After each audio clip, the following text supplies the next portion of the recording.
menstruación digna.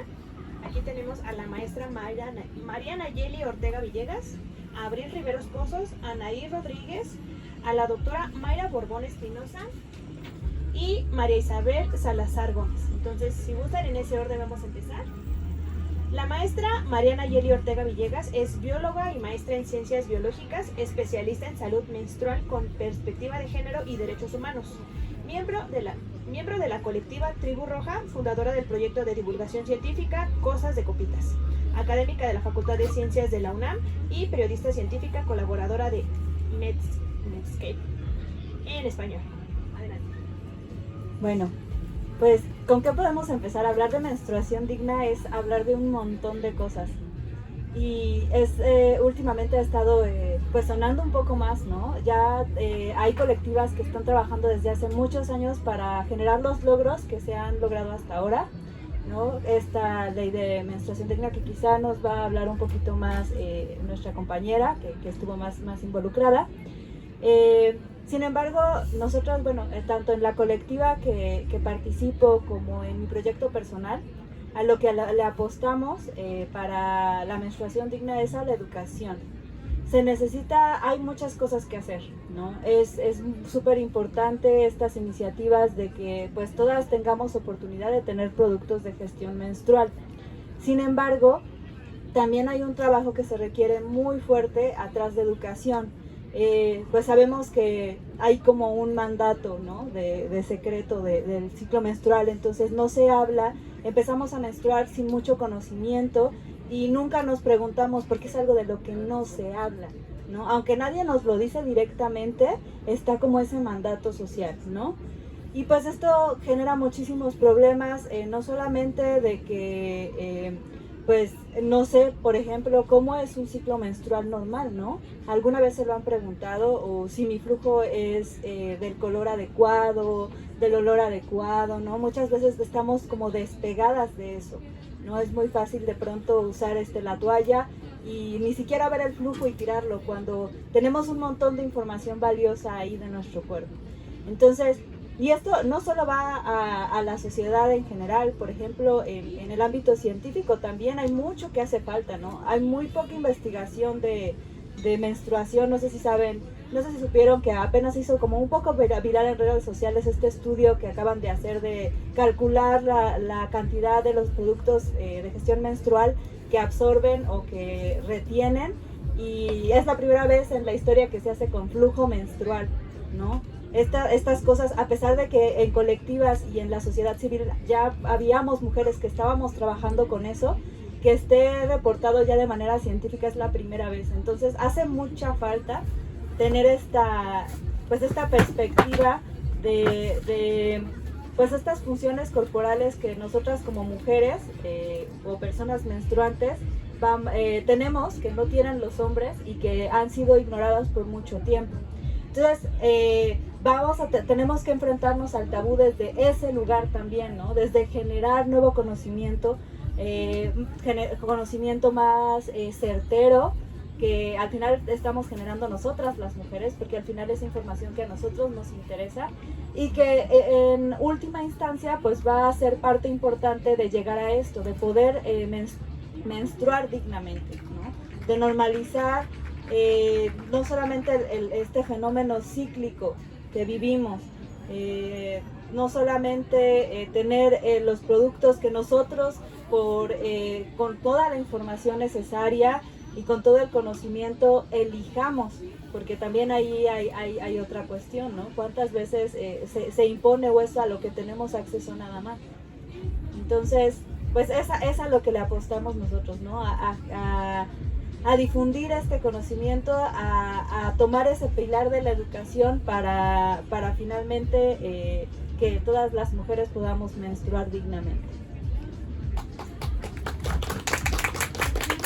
Sí, es correcto. Justo creo que nos hace falta esta parte de educación y qué bueno que existan aquí especialistas que nos lleven a ello. Ahora pasamos con nuestra siguiente participación.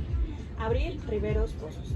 Participaciones con el tema de menstruación y arte, Diplomado Internacional de Arte y Género UNAM, Intervención Menstrual, Intercambio de Relatos, Jornada sobre Feminismo, Arte y Sociedad del CV, y muestra artística y cinematográfica, Cuerpos de Agua, en el Coloquio Internacional de Estudios de Género, Cuerpos de Agua, lenguaje, flujos y luchas de los archipiélagos feministas del CIEP Polar.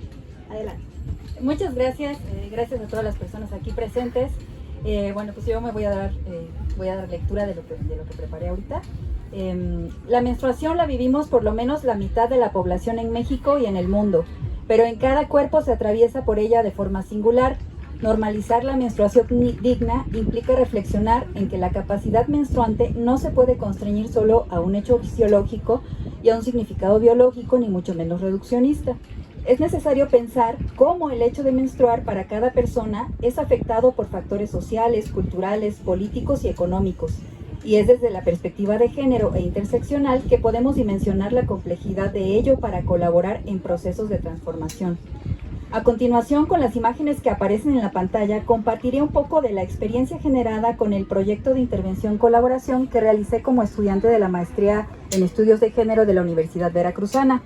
Esta experiencia es parte de una investigación en la que participaron adolescentes de zonas periférico-urbanas en el estado de Veracruz y que están vinculadas a una asociación civil que acompaña a infancias y adolescencias trabajadoras. Con estas adolescentes se realizó un taller de menstruación y procesos creativos. Los temas que se abordaron fueron anatomía del cuerpo menstruante, órganos que intervienen en el proceso de menstruar, nuestros imaginarios menstruales, menstruación consciente y cuidado de sí. Estos temas surgieron de los intereses que las participantes mostraron en entrevistas previas que se les realizaron para diseñar este taller de menstruación y procesos creativos.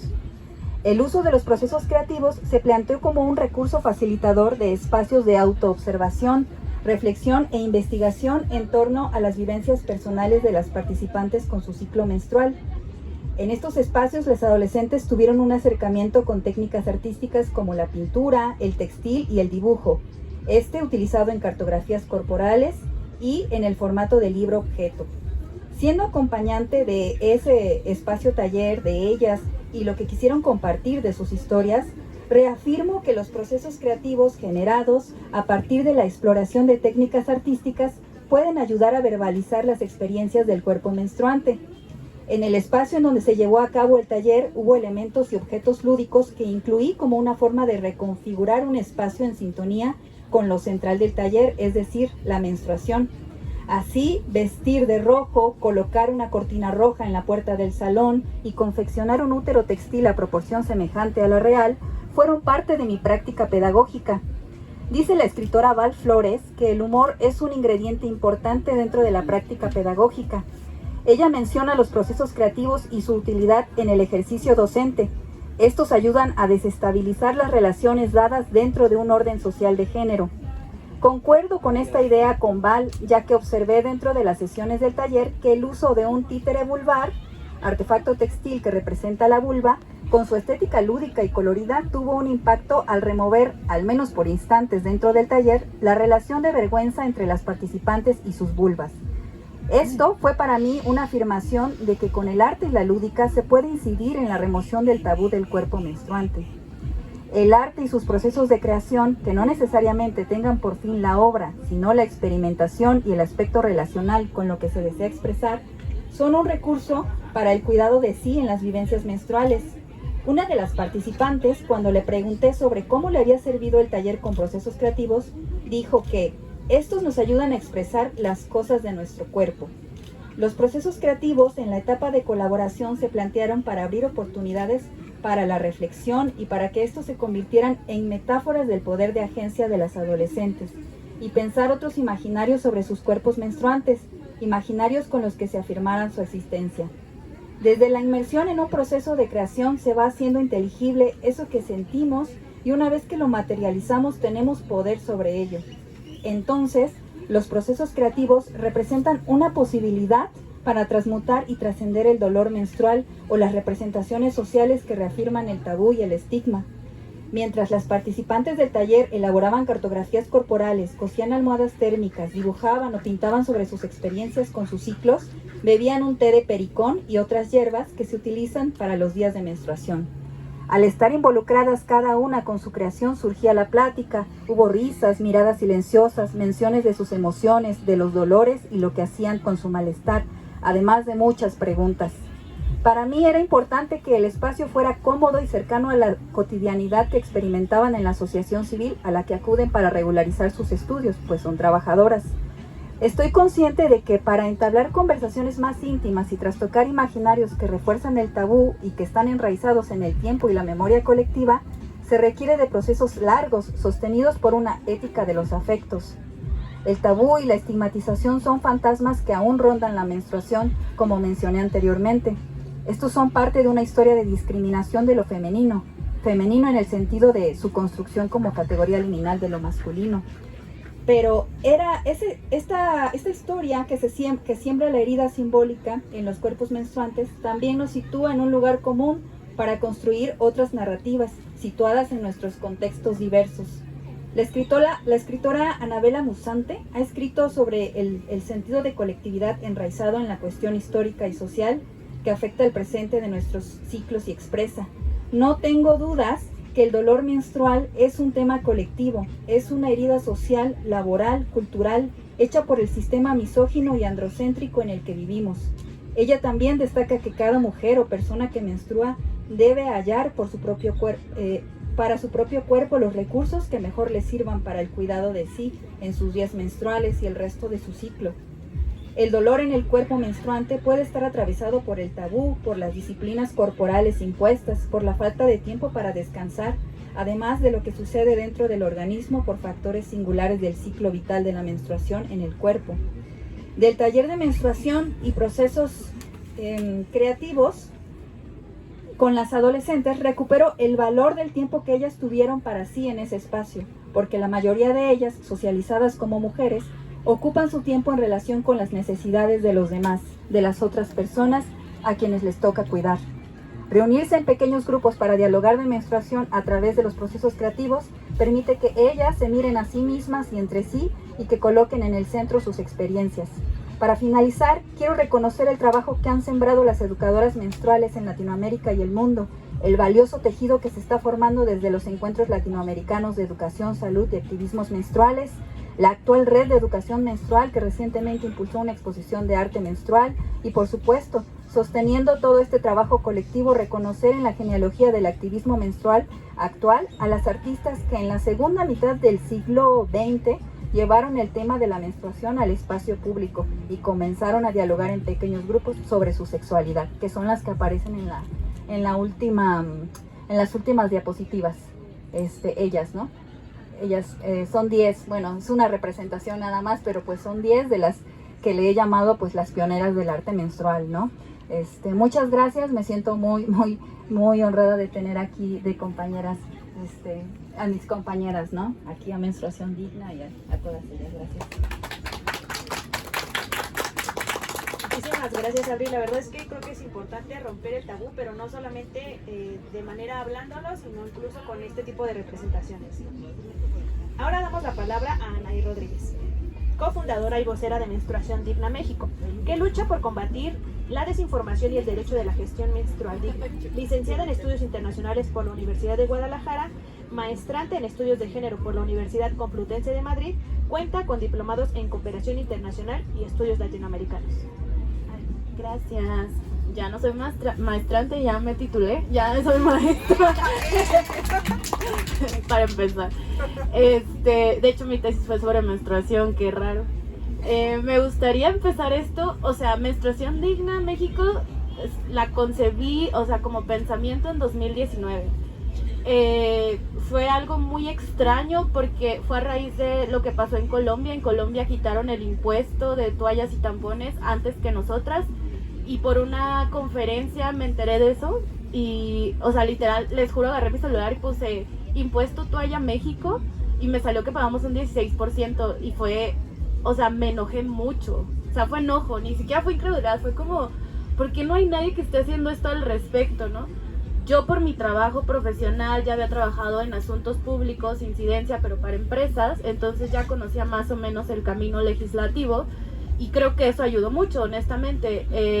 Así después de la conferencia llegué con una amiga que todavía está, que se llama Melissa, y le conté, dije, tenemos que hacer algo. O sea, pero yo lo vi como proyecto de vida. O sea, yo dije, esto va a tardar años en que se quite, porque al final de cuentas era dinero que le entra al Estado, ¿no? Y demás. Y ya haciendo como ahí la búsqueda me di cuenta que pues el menstruactivismo es mucho más allá de solamente eliminar el IVA, ¿no? En especial me llamó el tema de la gratuidad de producto, de toallas, tampones y copas para las personas, porque o sea, esto es súper discriminatorio por donde lo vean y sexista además. Entonces, el darme cuenta que la menstruación para muchas niñas, adolescentes, mujeres u otras personas menstruantes es un obstáculo de acceder a derechos. O sea, estamos hablando de ir a la escuela, de ir al trabajo, de ir al médico o la médica. O sea, yo no tuve ningún problema más que el tabú y estigma que cargamos todas. O sea, yo me acuerdo en la primaria,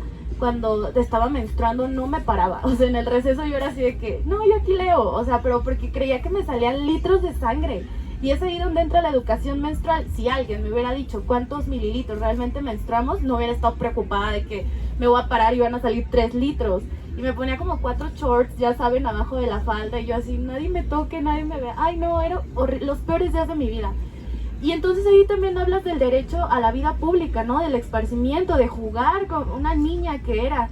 Y todo esto de... A mi mamá le choca que diga esto, y ahí lo dije en un podcast que se hizo muy viral, y cuando lo escuchó mi mamá, no lo hice con esa intención, pero cuando me llegó mi menarquía, yo estaba en casa de mi abuela, llego a casa de mi madre, o donde vivía, y era mi cuarto lleno de rosas, con letreritos de bienvenida señorita, no sé qué, bla, bla, bla. Y yo así, nunca me sentí tan abrumada y demás. O sea, en mi casa nunca hubo un tabú por hablarlo, pero eso se me hizo demasiado. En la vida mi mamá me volvió a hacer eso, o sea, pero yo ya cargaba con eso y soy una señorita y ya puedes caer embarazada. Y yo, güey, o sea, ni siquiera sé si quiero tener bebés, ¿no? A mi edad ahorita a los 30, tampoco sé. Entonces, es como todo esto que me cayó en cuenta, y luego yo me fui a trabajar con los refugiados en el Sahara Occidental y llevamos toallas también, y como ver cómo vivían sus procesos de menstruación allá, cómo los vivía yo, pues háganme cuenta que todo lo que les dije me hizo clic en ese momento y dije, tengo que hacer esto, ¿no? Y ahí empecé a buscar primero, fue todo muy manual, yo agarré Twitter y empecé a mandar mensajes a, primero tomadoras de decisiones, porque queríamos promover la ley, y luego organizaciones que yo creía más o menos que les podía interesar el tema, ya saben, ¿no? Como que veían temas más o menos de sexualidad, decía puede caber por ahí, no sé qué. Y hubo muchos nos, la verdad, al principio. ¿Por qué? Porque no había datos. O sea, ahora ya tenemos la primera encuesta nacional de gestión menstrual que se hizo con una metodología rigurosísima de la mano de parametría.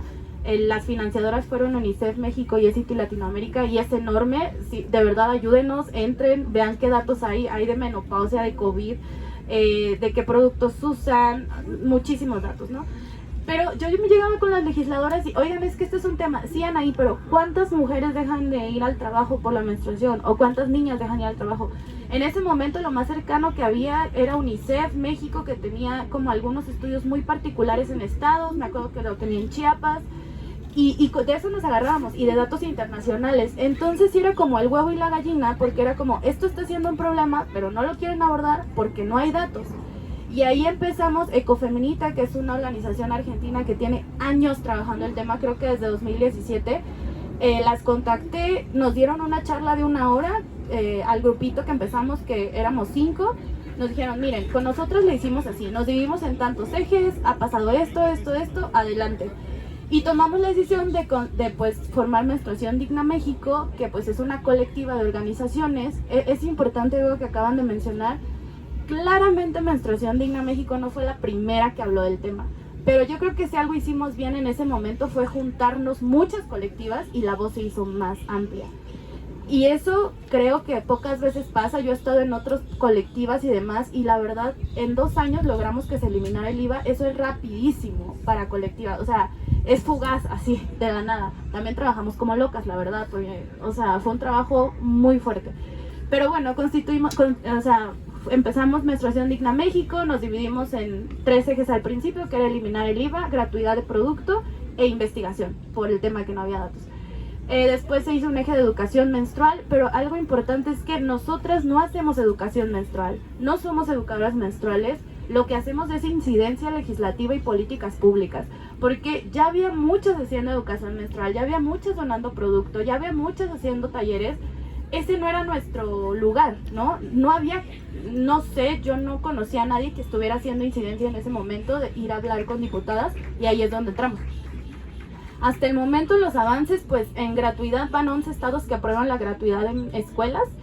Empezamos por escuelas por una decisión estratégica, porque en ese momento, pues imagínense llegar con el estado y decirle dame tantos millones de pesos, pues no, sí de por sí. Entonces las escuelas eran fácil de mapear, saber dónde estaban, cuántas niñas había, cómo estaban los baños, que eso es un tema también, ¿no? La pobreza menstrual incluye también la infraestructura, entonces podíamos mapear perfectamente eso, y además tomamos el ejemplo de Escocia, que Escocia empezó dando producto gratuito en las escuelas y después, 2 años después, fue universal. Entonces dijimos, pues chance y eso nos sirve, ¿no? Y entonces ya van 11 estados que tienen eso. La realidad es que solo 2 están funcionando bien, que son Jalisco y Michoacán, que les han puesto dinero, porque pues, como sabemos de nuestro país, pues las leyes están bien bonitas, pero pues les falta la implementación. Y es ahí en donde ahorita estamos trabajando. De gratuidad son 11, de educación menstrual son 2, Guanajuato y Coahuila me parece. De mujeres privadas con la libertad de asegurarles el producto gratuito, solamente Coahuila ha avanzado en eso. Porque en la ley sí está, en la ley federal está que les tienen que donar de productos, algo así dice referentes a su género, de higiene, está como, pero está muy vago. Y entonces desde el eje de investigación metieron solicitudes de información a las centros de reinserción social, y resultó que no hay dinero. Entonces les dan producto cuando tienen. Eso quiere decir que dependen de donaciones. Y está bien que den donaciones, yo no tengo problema en eso, pero eso no es sostenible. O sea, tú vas y haces una campaña hermosa de dar toallas a las personas que están en situación de calle, personas privadas de su libertad, pero eso no es sostenible a largo plazo. Y es lo que nosotros estamos intentando, cambiar eso, ¿no? En tema de permisos menstruales, solamente Coahuila y Morelos o Hidalgo. Siempre digo mal ese estado y me van a matar. Hidalgo, siempre digo Morelos. Son los que ya tienen permisos menstruales, pero solo para personas trabajadoras del estado, con muchos requisitos, y apenas tiene 1 año, entonces vamos a ver si funcionó o no. Ese es otro tema y después lo podemos abordar porque es enorme el tema de los permisos menstruales. Pero eso en legislación, el IVA, pues ya saben, ya se eliminó. Eso no quiere decir, aquí voy a hacer una precisión, porque mucho se nos criticó que los precios siguen igual. El tema es que hay una inflación, y ya se hicieron más estudios económicos, y en realidad es la inflación es lo que está haciendo que se suba. ¿Por qué? Porque también se criticó es que las empresas van a subir el precio. No, aquí en México, o sea, decimos eliminación del IVA por facilidad de entendimiento, pero en realidad lo que se hizo fue la tasa cero. Y la tasa cero implica que el impuesto no puede ser transmitido a los consumidoras finales. Eso fue lo que pasó en realidad. Pero pues si decíamos tasa cero, pues iba a ser un pedo explicarlo, y era más fácil decir, se eliminó el IVA, ¿no? Entonces esas precisiones, ojo, esto no es permanente, en cualquier momento igual lo pueden volver a poner. Y pues ahí hay que estar, ya sabes, ahí Simone de Beauvoir tiene una frase icónica que dice que las mujeres siempre tenemos que estar alerta de todos nuestros derechos por los que hemos luchado, pues este es uno más.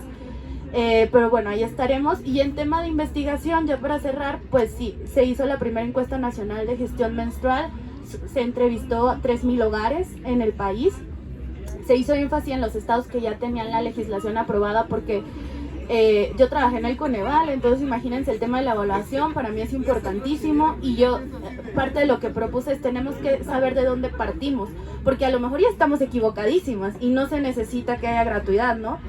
Y pues les digo, son 200,000 preguntas, así, nos dieron carta libre para preguntar lo que quisiéramos, y viene me acuerdo, el COVID, la menopausia, que poco se habla también, qué utilizan, si les han dicho cosas hirientes. O sea, a mí creo que el dato que más me perturbó fue que el 81% de las personas que menstruaban, porque no solamente se hizo a mujeres, se hizo a otras personas menstruantes también, pensaban que los hombres o cis tenían una ventaja por no menstruar. Y ya si tú naces pensando que estás en desventaja, ya estamos hablando de un problema, ¿no? O sea, que ya te sientas en desventaja solo por tener un proceso fisiológico. A mí eso me choqueó mucho. El 30% de las niñas han dejado ir a la escuela a causa de la menstruación, es mucho. 21% ha dejado ir a trabajar alguna vez a causa de la menstruación, y más datos, ¿no? Algo también que me pareció chistoso y va ligado a lo de educación, que el 69% creía que lo único bueno de la menstruación era saber que no estabas embarazada. Así. así de fuerte. Entonces ahí, como antes decía mucho que en los libros de texto solo había 4 párrafos en torno a menstruación, decía que era un desecho, que iba a haber dolor, que te tenías que bañar y pues cuándo te podías embarazar, ¿no? Los días de ovulación. Ahora en esta reforma, honestamente creo que el tema de menstruación nos fue bien, hay muchos avances. Para empezar, ya dicen gestión menstrual y no higiene, algo por lo que hemos peleado muchísimo. Aquí hay un folletito que pueden ir allá en el stand de Mujeres que los tiene, y aquí explicamos el por qué decimos gestión menstrual y no higiene. Y eso me llenó mucho de emoción. Ya hablan de discos menstruales también, hablan de mitos y tabúes, y ya no dicen que es un desecho, dicen que es un proceso fisiológico normal. Y eso está increíble, y hay varias actividades. Claro que puede ser perfectible como todo, no hablan de que hay otros cuerpos menstruantes, solamente hablan de mujeres, pero creo que dentro de lo que cabe sí hubo un avance. Y ya se empezó a ver desde cuarto de primaria, que algo que UNICEF México ha recalcado mucho es que la edad de la menarquía ha bajado. Entonces eso está bien, cuarto, quinto y sexto se habla de menstruación, y pues son los avances que tenemos, ¿no? Voy a decir las redes sociales porque nunca las digo, digna-mx, y ahí pueden ver todo lo que les estoy diciendo. Hay varios conversatorios, sobre todo en Facebook, porque en pandemia, ya saben, la conversionistitis, no sé cómo se decía, hay uno que me gusta mucho, justo que hablaban aquí de productos de gestión menstrual. Más allá de la toalla del tampón, hablan del disco, de la copa, de las esponjas, y de las toallas de tela y demás, que vale mucho la pena. Ha sido nuestro video más visto y había muchas preguntas, las resolvieron perfectas. Ahí las dieron educadoras menstruales, evidentemente. Pero pues sí, métanse a la encuesta, úsenla, y pues ahí nos etiquetan para saber qué encontraron. Gracias. Muchísimas gracias. Gracias a ustedes por visibilizarlo, por hacer este frente al tabú, al temor, y ponerlo al centro de la conversación. Ahora pasamos con la doctora Mayra Borbón Espinosa, doctora en Teoría Literaria por la UAM Iztapalapa, maestra en Literatura Hispanoamericana y licenciada en Letras por la Universidad de Sonora. Estudió el verano de Estudios de Género en el Colegio de México, integrante del Segundo Parlamento de Mujeres de la Ciudad de México, enseña Teorías de Género y Comunicación con Perspectiva de Género en la Universidad Rosario Castellanos. Hola, buenas tardes y muchas gracias por estar aquí, muchas gracias por la invitación, y me honra mucho estar aquí con ustedes, compañeras, y les agradezco muchísimo a los organizadores porque gracias a ello está creciendo y se está visibilizando este tema tan importante que es la menstruación digna, y que se ha avanzado, como acabamos de decir, muchísimo, sobre todo en las legislaciones, pero de que eso ya llegue a una materialización, desafortunadamente todavía hay pues un trecho, hay una distancia, ¿no?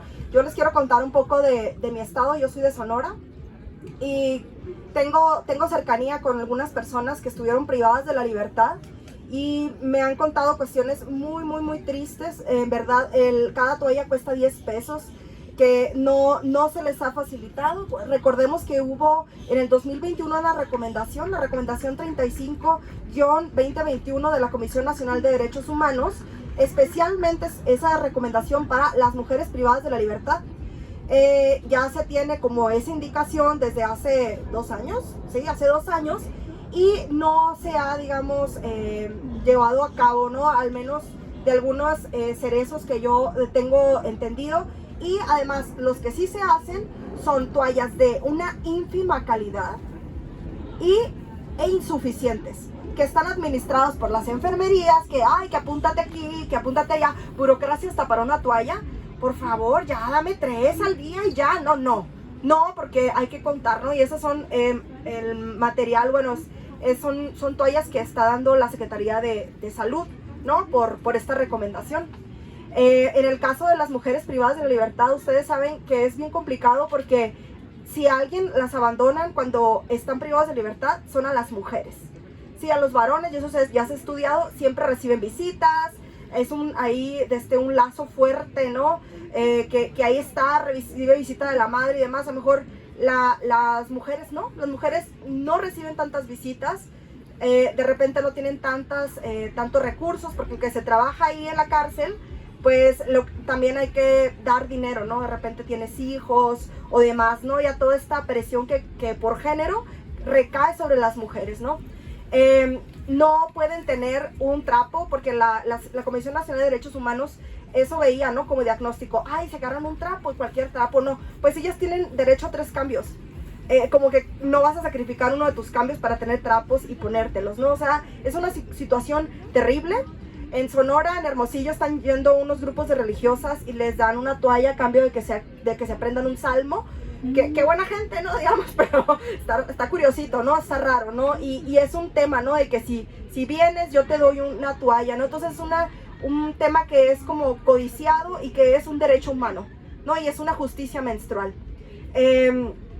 También algo que me preocupa a partir de la legislación y que dijimos todos, qué padre, ¿no? Ya aprobó el Congreso, pues es que les está haciendo campañas, pero como la sociedad civil, ¿no? Ah, pues nos juntamos para donar estas, no, o sea, tu estado tienes que dar, ¿o no? Ahí está también el Congreso de Quintana Roo, que es hace poquito, como un mes y medio, estaban discutiendo acerca de cuántas toallas por escuela iban a dar. Decían, 40 también, 40 por escuela, no por niña. Y yo, por niña sí, no, por escuela, de 20 a 30. No, o sea, pero por niña tienes que dar. Entonces hay un desconocimiento terrible, pero que va, digamos, quiero ser optimista. También yo sé que gracias al trabajo de todas ustedes y de la UNAM también con su trabajo de divulgación, pues va a ir mejorando. Con el tema de los libros de texto, que recuerden que el tema de la menstruación digna también implica la educación, pues yo no estoy muy cómoda con el planteamiento sobre la menstruación de la nueva escuela mexicana, así se llama, Múltiples Lenguajes, libro de 6º año. Revisen el material de la menstruación, el libro de 4º año, Nuestros Saberes, y en el grado 5º no existe, ni una vez se menciona la menstruación. Bueno, es como más en el 4º, pero bueno. Lo que yo veo, desde que ustedes pueden checarlo, porque ahí están los libros y demás, es que se sigue enseñando la menstruación como con su relación a la reproductiva, ¿no? A mí siempre cuando yo tengo 36 años, yo cuando era niña, a mí me dijeron, la menstruación es una ausencia de concepción. Es la ausencia, a partir de la ausencia, y esa sangre es porque no hubo una concepción. ¿Qué relación podemos tener las mujeres que crecimos en esa generación de decir, ay, pues, y yo no quiero ser madre, odio mi menstruación? Pues no va a ser una relación sana, ¿no? Entonces qué padre que hagas esos talleres y demás, porque creo que sigue siendo importante, porque igual siguen en el libro de 4º, sigue bien, si no hay una concepción, es un sangrado que es natural y que no es peligroso, ¿no? Y luego en el libro de 6º viene esta pregunta, ¿no? Como dice, antes de que comprendamos el proceso, ¿te imaginas la sorpresa de los hombres al ver que una mujer sangraba y no moría? De los hombres, ¿no? O sea, ¿y a mí qué me importa lo que piensen los hombres, pues, ¿no? Y dice, su desconocimiento los llevó al miedo y al rechazo.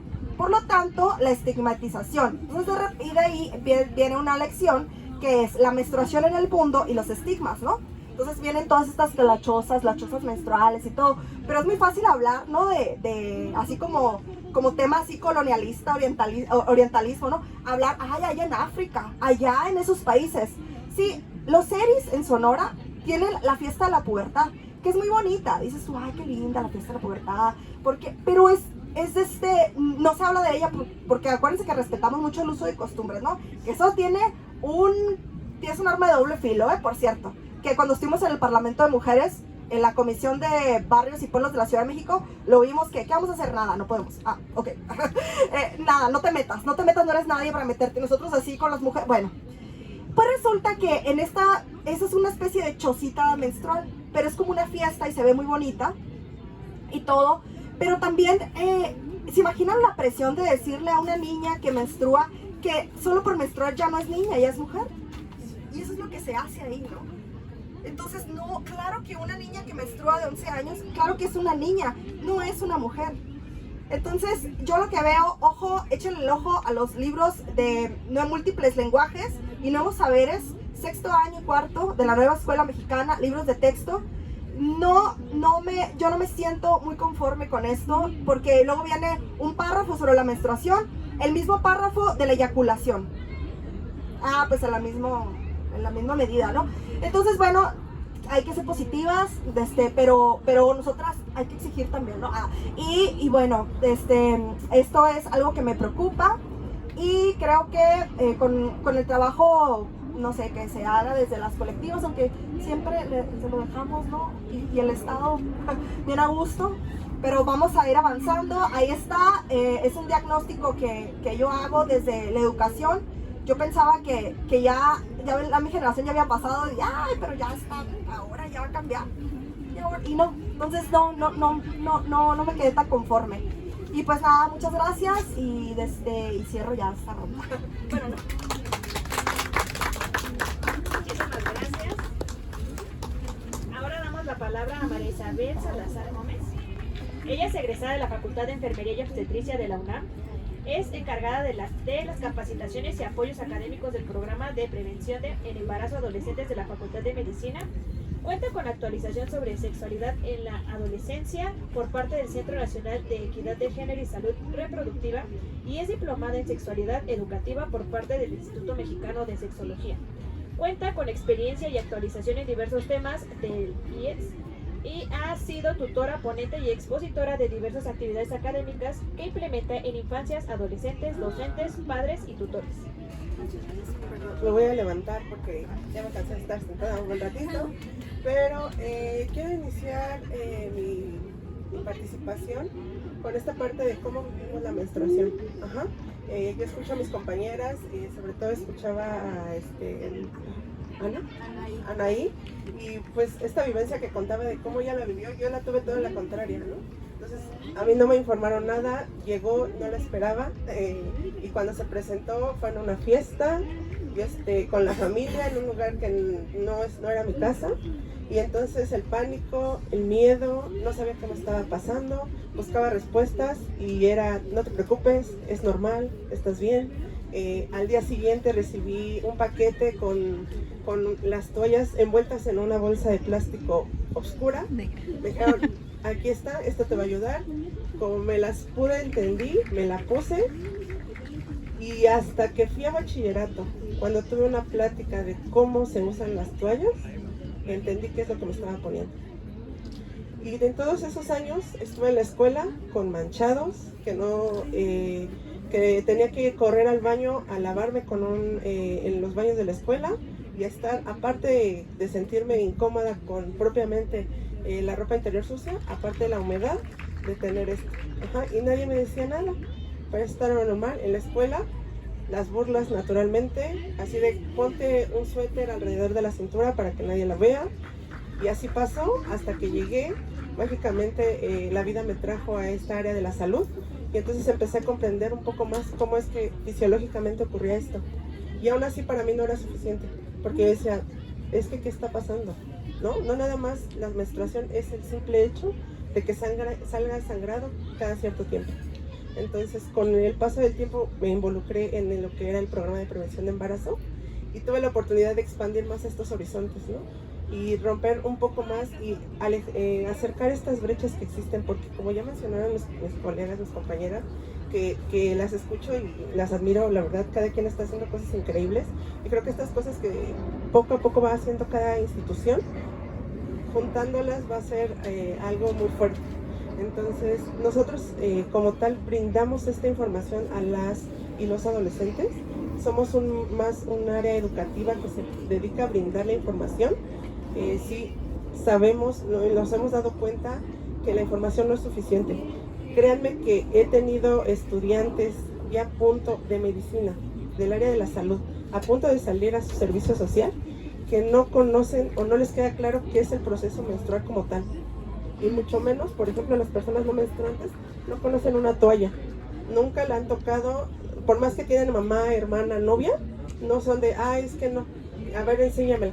Cuando van a nuestras capacitaciones, me gusta mucho esta parte porque ellos se muestran sorprendidos y dicen, ¿en serio? ¿En serio es esto? Le digo, sí, esto y más, ¿no? Entonces, justamente tratamos de involucrarlos. Me gusta mucho ir a las prepas, a los SHs, porque justamente estos adolescentes que están en formación, también es así de, no, pues veo que ya hay un poco más de luz, ya hay un poco más de conocimiento, porque estos chicos dicen, sí sé un poco, sí me interesa saber por qué les pasa, por qué nadie nos dice, por qué nadie nos involucra.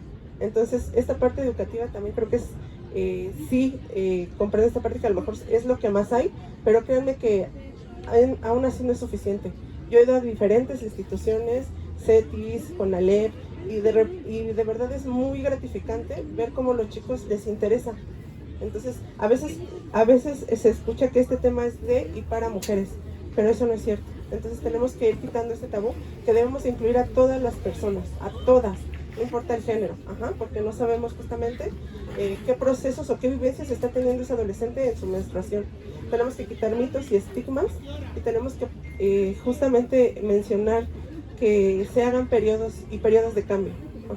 Entonces yo espero que estas experiencias que ya nos han mencionado y las que tenemos nosotras aporten para que se quiten todos estos mitos que surgen en el tema.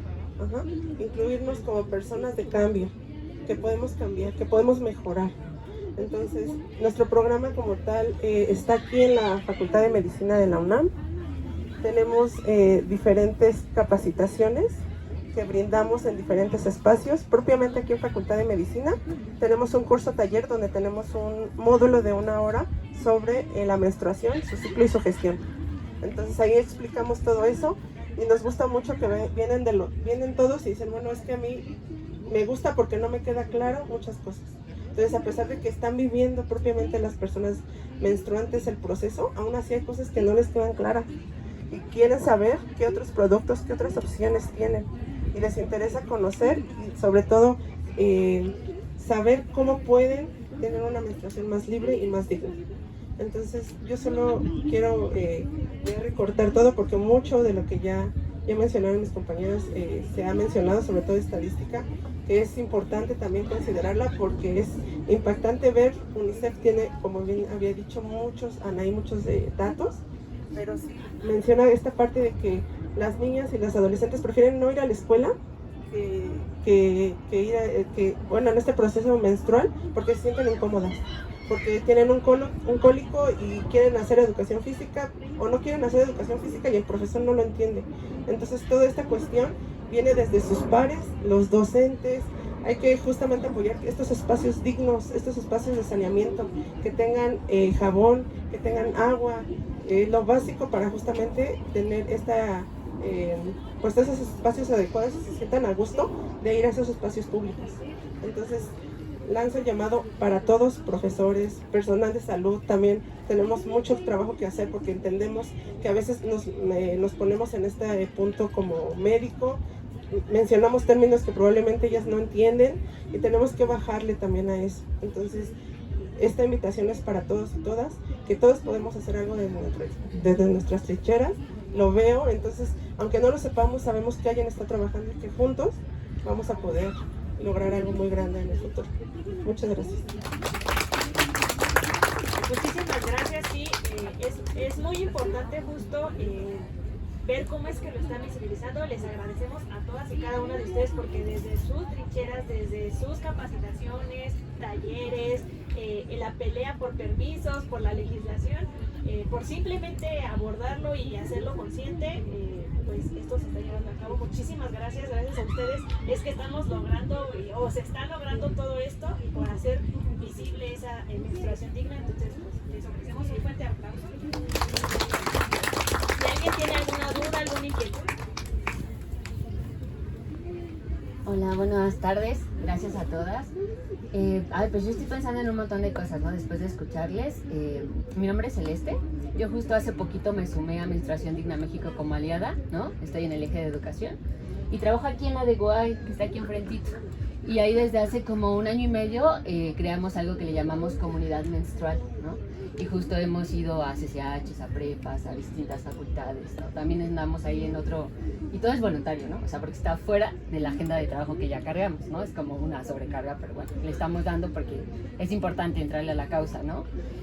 Pero de pronto yo me quedo con una inquietud y es algo que he escuchado mucho de las diversas educadoras menstruales con las que interactuamos, de diversas colectivas, muchas estudiantes jóvenes que están muy comprometidas, como que queda de lado el tema del mercado, ¿no?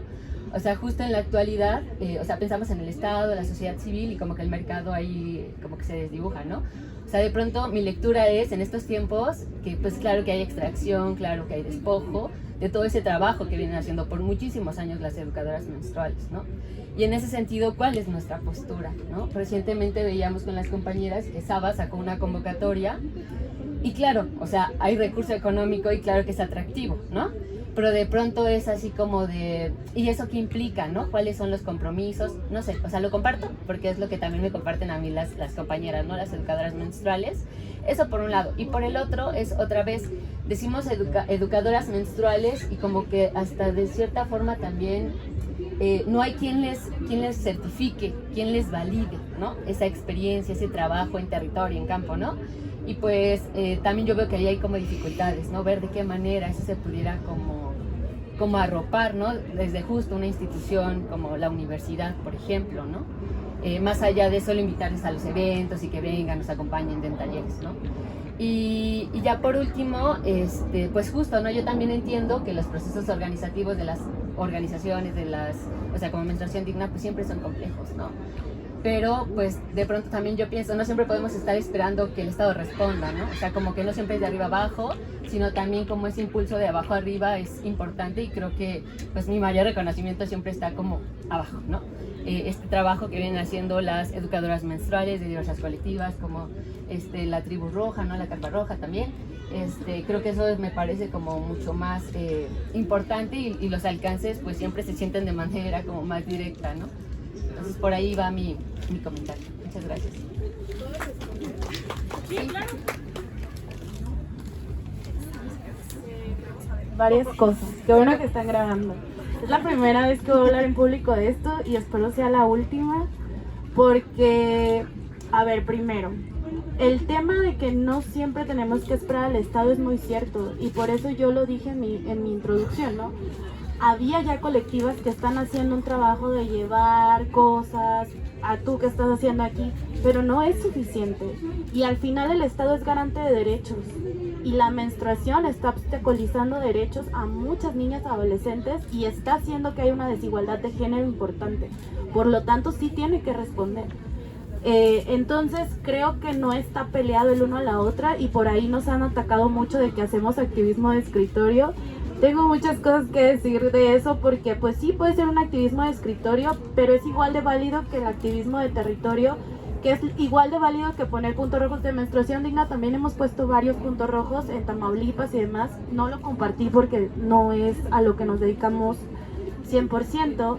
Hemos dado talleres con hombres, hicimos uno de masculinidades con hombres, con Gendes, nos fue increíble, fueron como 80 hombres a hablar de menstruación y demás. Tenemos mucho trabajo, ¿no? Que obviamente no lo mencioné, pero creo que por eso es la importancia del complementarnos y que hay personas que qué bueno que sigan llevando toallas a personas privadas de la libertad y demás. Mismo aquí hay una variedad de menstruactivismos increíble, pero todas somos complemento. Y lo otro con la convocatoria, creo que no leyeron bien la convocatoria. De hecho, ayer yo estuve en el inicio de ese proyecto que se hizo con Alternativas y Capacidad Izada y la verdad es que no van a haber temas de menstruación y me parece que hubo una falta de lectura y yo se los dije a varias compañeras como creo que ni leyeron la convocatoria y se fueron así de tajo porque este fue un tema, ahí está en nuestras redes sociales, se orquestó un ataque muy fuerte a Menstruación Digna en redes sociales, sé de quién vino, pero no vale la pena ni siquiera mencionarlo. El tema es eso, no leyeron bien. Lo que van a hacer en esta convocatoria es que a colectivas de reciente creación o que ya tienen 1 o 2 años por lo general, por lo que me enteré del proceso, les van a ayudar a fortalecer las capacidades de organización, es decir, el tema de contabilidad, el tema de constituirse, procuración de fondos, etcétera. Nada tiene que ver con menstruación, absolutamente nada. Ni de educación menstrual, yo no sé de dónde sacaron eso. Y luego el tema con que el extractivismo, yo sé que viene el tema de que Saba tiene un programa de educación menstrual, ese lo tiene desde hace 10 años, antes de que Menstruación Digna surgiera y demás, ¿no? Entonces, no creo que sea como un mercado cooptado, porque yo misma he acompañado educadoras menstruales a dar talleres en escuelas y nunca nos han negado la entrada. O sea, es un tema como de que se habla con el director, tú lo podrás hablar mejor. Entonces no veo el por qué se desató todo esto. Digo, es la primera vez que lo hablo y no voy a decir más. Pero sí creo que fue una falta de lectura y de saber de qué era el programa. Las colectivas, ayer insisto, estuve en el proceso de arranque y están emocionadísimas. De hecho hay colectivas que están en Menstruación Digna que se metieron a eso, porque pues van a hacer una red y no sé qué, y sobre todo porque hay un tema, y eso no lo hablé, Menstruación Digna no tiene fondos de nada, y yo creo que cuidado con tus palabras, porque dijiste que había dinero de por medio y no hay dinero de por medio. Entonces eso también como hay que pedirlo, de que no se digan cosas que no tienen certezas. No fue Porque no, ajá, pero igual, o sea, porque la reputación cuesta mucho construirla y es muy fácil por un comentario quitarla, y eso también nos pusieron en nuestras redes sociales cuando no hay dinero. Y ese es un tema, ¿no? Y ayer lo vi, ayer estábamos haciendo grupos con las chavas y de las colectivas y me decían, es que la gestión de tiempo que va ligado a que te paguen, porque esto lo hacemos de manera voluntaria, es un problema, porque luego ya no, o sea, el ciclo de las personas que están en voluntariado, pues se van, obviamente, porque tenemos que comer, hermanas, o sea, perdón, el activismo es hermoso y es una pasión, pero pues tengo que pagar la renta. Entonces, eso también lo van a ver en el curso y la neta yo estoy muy feliz por ellas, porque ojalá que logren bajar fondos y que puedan seguir con su trabajo. Es una variedad increíble. Yo hace poquito conocí a una que se llama, creo que Sin Reglas, una asociación que está viendo temas de menopausia específicamente y demás. Entonces creo que es una oportunidad muy buena. Yo estoy muy feliz con ese proyecto porque van a ayudar a que haya más colectivas. Y al final, si todos aquí somos menstruactivistas, lo que nos debería importar es que seamos más y que estemos más consolidadas, porque solo así vamos a poder lograr lo que ahorita decía de la implementación.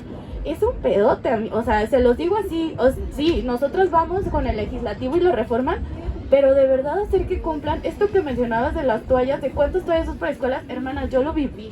O sea, yo me senté con el secretario de un estado y ¿cuántas toallas damos? Y yo, pero bueno, no, bueno, ahí le dijimos lo que sabíamos, ¿no? Etcétera, y uno ayuda desde ahí, pero sí es un tema muy grande y obviamente Menstruación Digna México no puede con todo eso, o sea, y la idea es que, así como tú eres de Sonora, pues que tú en Sonora hagas algo, ¿no? O sea, porque es un proceso de seguimiento bien grande y luego ya ni les cuento cuando cambian de secretarias o de secretarios y es empezar de cero y es empezar a buscar y reunirte y no sé qué, y luego un tema muy recurrente es que llegan a las escuelas y no les dejan entrar, no dejan entrar el producto. ¿Y cómo nos aseguramos que el producto llega a la niña? ¿Qué mecanismos ponemos ahí, no? O sea, en Chiapas hicimos mesas de trabajo con personal docente y yo les decía, es que ayúdenme a saber cómo implemento, porque yo lo legislativo ya lo tengo, ya estaba ahí la diputada, ya teníamos la ley, perfecto, pero necesito que me digan cómo, porque yo no sé. Y ustedes están ahí en las escuelas y ustedes ven y no sé qué, ya nos dieron ideas de cómo, de dónde. La educación menstrual es un tema. La realidad es que no hay dinero. Si no hay dinero para comprar producto, no hay dinero para pagar educadoras menstruales. Esa es una realidad. Y entonces no pueden contratar a muchísimas. Y entonces, ¿cómo capacito el personal docente para que al niño o la niña que está en la sierra de no sé dónde le llegue la educación? Esos problemas nos enfrentamos ya en la implementación y poco se habla. Por eso digo, siempre que hay un estado que aprueba, se celebra, pero se celebra y tú así como, ok, falta un camino enorme para que esto suceda. Y mismo en Jalisco, que es un estado, yo soy de Guadalajara, entonces lo tengo muy cerca, y he estado muy al pendiente de toda la evolución. Ahí ya se implementó, ahí dieron dinero, ahorita van creo que 14 millones de pesos y ni siquiera es suficiente para todas las escuelas. Y era el tema de, Anaí, ¿cómo capacito? Y yo no sé. Y ahí hicimos el enlace con UNICEF México, que tiene unos manuales increíbles, que son virtuales, los pueden descargar para personal docente y para alumnado. Entonces esas cosas creo que también vale la pena verlas y saber que ni todo es blanco ni todo es negro, hay muchos grises y ahí es donde necesitamos el apoyo de todo. Lo que decías ahorita, de que todos podemos apoyar, en el folletito yo tengo algo que se llama la política del metro cuadrado, que es hacer desde donde podamos lo que podamos. Lo que tú decías, ¿no? O sea, yo desde aquí estudiantes pues hago esta charla misma, hablar nos ayuda un montón. O si soy una persona tomadora de decisiones, güey, en mi empresa veo que los baños tengan seguro en la puerta. Así de fácil, que haya papel, que haya agua, que haya jabón. La otra vez en Matamoros fue a una conferencia a la PGR, creo, y tienen baños y tienen seguro en la puerta y todo así. No hay ni papel, y yo, claro. O sea, entonces esas cosas las podemos hacer y van a contribuir al mismo objetivo, ¿no? Tener una menstruación digna en nuestro país.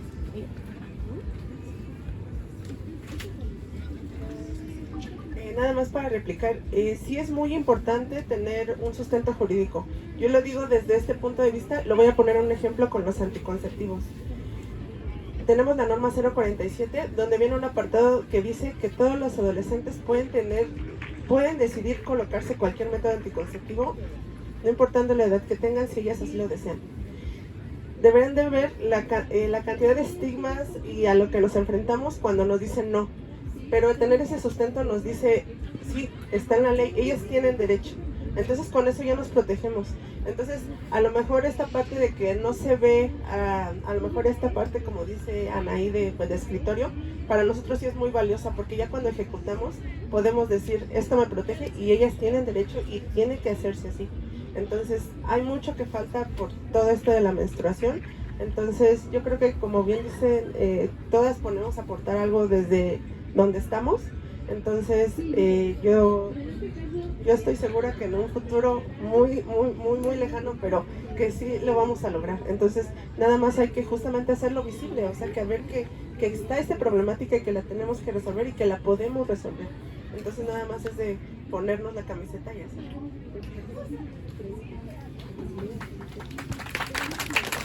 ¿Alguna otra duda, alguna inquietud, algo que quisiera abordar aquí? Por parte de ustedes, ¿algún último comentario? Yo quería saber el día y la hora de la plática para lo de la menstruación y las Gracias. Promoción. Miren, ahí está, no se ve porque está la pantalla, pero somos el programa de prevención de embarazo en adolescentes. Si nos buscas en Facebook o en Instagram, nos vas a encontrar. Tenemos diferentes horarios, nosotros damos capacitación de lunes a viernes de 9 a 4 de la tarde. Entonces tenemos diferentes horarios, diferentes temas. Entonces nos puedes mandar un correo, eres de otra carrera, ¿verdad? Ahorita estamos en Facultad de Medicina, pero aunque seas de otra carrera o de otro lugar, nos mandas un correo y puedes tomar la capacitación sin ningún problema. Entonces, mira, ya mi colega te va a enseñar cuál es. Entonces sí, nos pueden seguir y difundir, y también vamos a escuelas. También lo que dijo Anaí es muy importante, porque nosotros tenemos la disposición y tenemos las ganas, pero a veces nos cierran las puertas. O sea, si es así de, sí pueden ir, pero no lleven esto, pero no les enseñen esto, pero no, entonces hay muchos peros, pero diciéndoles, a ver, sí, entiendo, tenemos que adaptarnos. La Asociación de Padres de Familia también sabemos que es un grupo muy fuerte que nos puede impedir muchas cosas, pero explicándoles, diciéndoles que es su derecho, que no va a pasar nada si tienen la información, que no los va a incitar a hacer nada, que al contrario les va a proteger, que necesitan conocer qué productos, qué es lo que está pasando en su cuerpo, qué es lo que pasa en sus pares, sus compañeros que no lo pasan, cómo pueden apoyarlas. Entonces sí es muy importante que poco a poco lo vemos y que comprendamos que no todo el contexto social va a ser el mismo, que tenemos que adaptarnos, pero que sí también podemos defendernos teniendo algo que nos ampare, y pues también sabiendo que es esto, que es un derecho que todas y todas tenemos. Yo solamente, de manera breve, sí reiterar la invitación a revisar esta primera encuesta nacional de gestión menstrual. Yo la revisé, está buenísima, está súper detallada, tiene muchos datos, da para analizarlos, y sobre todo que si nos queremos como iniciar en una práctica de educación menstrual, pues sí te orienta muy bien, ¿no?, sobre cuáles son las principales necesidades que están surgiendo en torno a la menstruación. Muchísimas gracias, la verdad es que fue una mesa muy increíble, la verdad. Muchísimas gracias a todas y cada una de ustedes. Un aplauso.